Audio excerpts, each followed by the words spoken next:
All right, today we're diving into a threat that doesn't hide in some shadowy corner of the internet. Nope, this one hides right in plain sight, inside the very tools that developers trust and use every single day. Let's get into it. I mean, think about that for a second. The extensions you download to make your job easier, to write better code, what if they were actually Trojan horses, little spies designed to steal your most sensitive data? Well, that's not some sci-fi plot, it's exactly what just went down. So our story kicks off in a place tons of developers know and love, the Open VSX registry. It's this huge, popular open source marketplace for editor extensions. But as it turns out, this trusted hub was just used to push out some seriously nasty malware. On January 30th, boom, attackers managed to push these poisoned updates to 4 completely legit, totally established extensions. And listen, these weren't some brand new, sketchy tools. They were popular utilities people had been using and trusting, in some cases, for years. And we're not talking about a small-time thing here. The potential impact is huge. Before this attack happened, these 4 extensions had been downloaded over 22,000 times. That's a massive user base, all of them suddenly put at risk without a single warning. Okay, so take a look at this. These are the exact extensions and version numbers that got compromised. If you're a developer, you might want to pause and check your setup. What's really telling here is that all of them were published by the same developer, ORZ, and that turns out to be a really key piece of this puzzle. So, what was actually hiding inside these poisoned updates? Well, the payload was a particularly nasty piece of malware that researchers have dubbed GlassWorm. Think of GlassWorm as a scout. Its primary job is to sneak onto your computer, look around to make sure the coast is clear, and then unleash its real payload. And that payload is all about one thing: stealing your data. It's built from the ground up to be stealthy and brutally effective. And here's its game plan, broken down. First, it profiles the machine. And get this, it's programmed to specifically avoid any computer set to a Russian locale.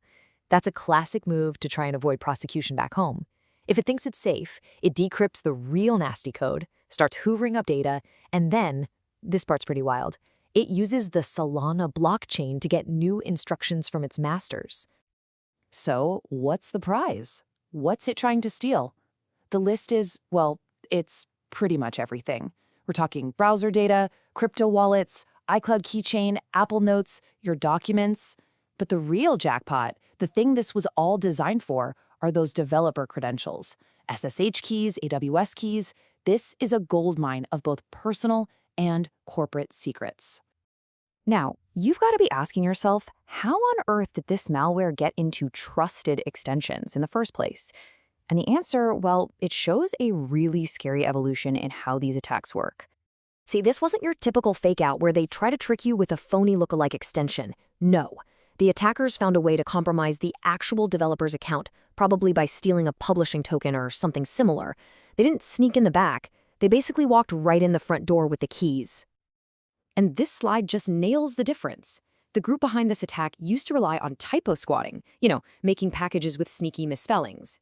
That relies on a developer making a mistake. But this new method, taking over a real account, that is so much more dangerous because they're not tricking you. They're piggybacking on years of established trust. It's a whole different level of attack. And that right there, that shift in tactics, is what makes this whole thing so incredibly scary. It's not just about compromising one person's laptop anymore. It's about using that person as a stepping stone to get to something much, much bigger. So why does this matter so much? Because developers, you see, they hold the keys to the kingdom. Their machines are loaded with credentials, access tokens, and VPN configs that can unlock secure company servers, cloud infrastructure, and priceless private code. And hey, you don't have to take my word for it. This quote from the team at Socket Security just lays it out perfectly. They blend in. They hide what they're doing, and they use these incredibly clever techniques to stay hidden. It makes them almost impossible to spot with traditional security tools. And this is the end game. Stealing a developer's AWS keys isn't just about their one account. It's about getting a beachhead, a foothold inside their entire company's cloud environment. From there, an attacker can move around, gain more power, and cause just catastrophic damage. Now, to their credit, the Open VSX security team jumped on this fast and pulls the malicious extensions from their marketplace. But, and this is a big but, taking them off the shelf doesn't solve the whole problem, not by a long shot. Sure, the takedown prevents new users from downloading the poison versions, which is a critical first step. But it does absolutely nothing for the thousands of developers who might have already hit that update button. And here's the kicker, spelled out perfectly by researcher John Tuckner. Just because something's removed from the store doesn't mean it's removed from your computer. For anyone who updated, the malware is still there, it's still installed, and it's still active in their code editor.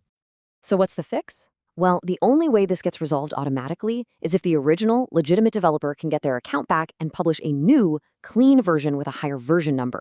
Only then will that auto-update feature we all rely on actually kick in and overwrite the malicious code. Until that happens, the threat just lingers.